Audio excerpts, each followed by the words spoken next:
Bonsoir à tous et j'espère que vous allez bien. Aujourd'hui, on va s'éloigner un peu des maths et des cryptos. Je vais partager avec vous une phrase de mon père qui a changé ma vie à tout jamais. Je me suis rappelé de cette phrase-là aujourd'hui. Je me suis dit, je vais partager cela avec vous en espérant que ça vous apporte un plus.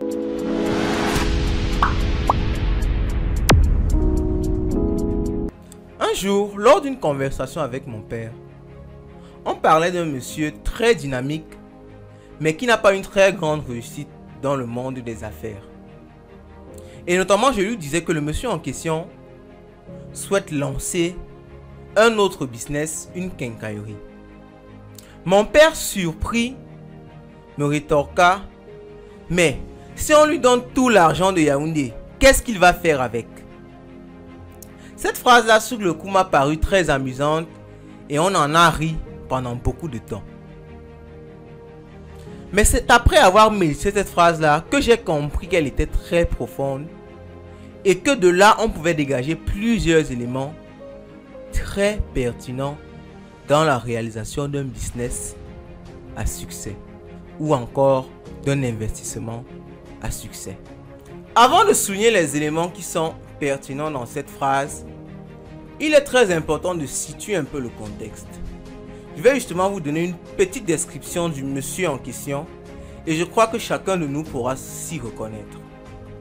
C'est un monsieur très dynamique qui n'a pas peur du risque et qui a une fâcheuse tendance de sauter de business en business. Si vous lui dites à 6 heures, les oignons rapportent, il se documente sur les oignons, il commence à lire des livres, il veut lancer le business, il loue des terrains, il achète des pépinières. Si vous lui dites à 10 heures qu'il y a un milliardaire dans la tomate, il laisse les oignons, il commence la tomate. Si à 15 heures vous lui dites que la crypto-monnaie a rendu telle personne milliardaire, il se lance dans le trading de crypto-monnaie. Si à 19 heures vous lui dites que non, telle personne a tellement bien fait dans son travail qu'il a eu une augmentation, il touche désormais 15 millions le mois, il laisse tout et il cherche à retrouver un boulot. Le contexte étant précisé, qu'est-ce que cette phrase nous apprend et qu'est-ce qu'elle nous apporte?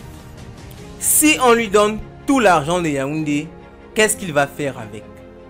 Il est important de rappeler que Yaoundé, c'est la capitale du Cameroun. Il y a beaucoup d'argent à Yaoundé. Le premier élément à retenir de cette phrase-là, c'est qu'il y a de l'argent partout. Chaque jour, vous allez suivre des histoires incroyables. Tel monsieur est devenu milliardaire dans l'agriculture. Tel autre est milliardaire dans la pisciculture. Cette dame est milliardaire dans la vente de vêtements. Cet autre monsieur est milliardaire dans la vente de mèches. Nous avons des milliardaires du textile. Nous avons des milliardaires de la bourse. Nous avons des milliardaires de la crypto-monnaie. Nous avons des milliardaires de l'allumette. Nous avons des milliardaires du savon. Il y a des milliardaires dans tous les secteurs. Et il y a de l'argent partout. C'est le premier élément fondamental à comprendre lorsqu'on veut se lancer en entrepreneuriat ou dans le business. Dans tous les secteurs, il y a de l'argent. Un secteur peut être plus facile qu'un autre secteur, certes, mais qu'importe le secteur d'activité ici dehors, il y a pas mal d'argent à se faire. Le second élément qu'il est important de comprendre, c'est tu ne peux pas tout faire. Il faut te rendre à l'évidence que tu ne peux pas tout faire. Tu n'es pas plusieurs personnes, tu n'es qu'une seule personne. Tu ne peux pas être en même temps milliardaire de la tomate, en même temps milliardaire de la boîte d'allumettes, en même temps milliardaire du savon, en même temps milliardaire de la crypto-monnaie. Dans le meilleur des cas, tu peux être milliardaire du savon, par la suite développer une autre activité dans la bourse qui fait fructifier ton argent ou qui te rend milliardaire dans ce domaine-là. Mais de base, tu as été milliardaire du savon. Tu ne peux pas tout faire. Il est très important d'être focus, surtout dans un début sur une affaire. Tu ne peux pas commencer dans l'agriculture parce que tu as entendu dire qu'il y a quelqu'un qui est milliardaire. Tu commences 1, 2 mois, 3 mois, 6 mois plus tard. Ça n'a pas marché. Tu dis que l'agriculture ne paye pas. Ce sont des histoires qu'on nous raconte. Combien de temps as-tu donné? Combien d'énergie as-tu donné? Est-ce que tu étais concentré à 100% sur ce business-là? Ce sont des questions qu'il faut te poser. Donc l'élément numéro 2, tu ne peux pas tout faire. Le troisième élément et le dernier pour cette vidéo-ci, c'est attrape ton domaine d'activité et concentre-toi à fond dessus. Prends un temps minimal pour une nouvelle activité que tu veux lancer, un nouveau investissement. 3 mois, 6 mois, 1 an, en fonction de l'activité et de toi aussi. Détermine ton temps minimal pour te lancer dans l'activité. Il ne s'agit sûrement pas d'être entêté. Si tu constates clairement avec des éléments tangibles que cette activité ne va pas marcher pour toi, laisse tomber et passe à autre chose.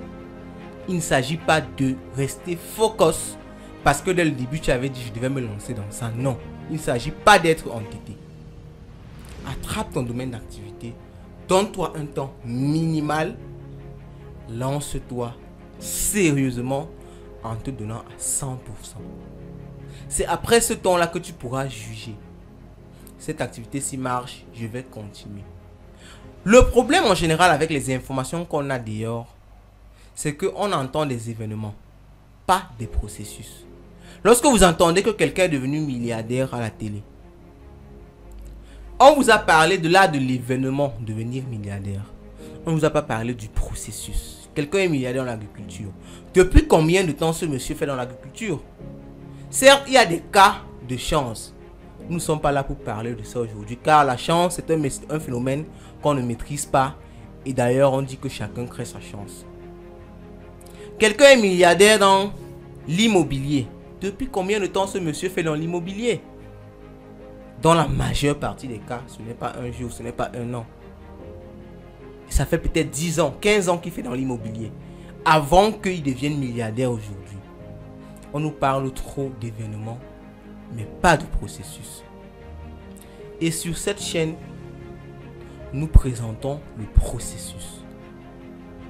Nous présentons le processus dans le domaine de la crypto-monnaie pour quitter de 0 à héros.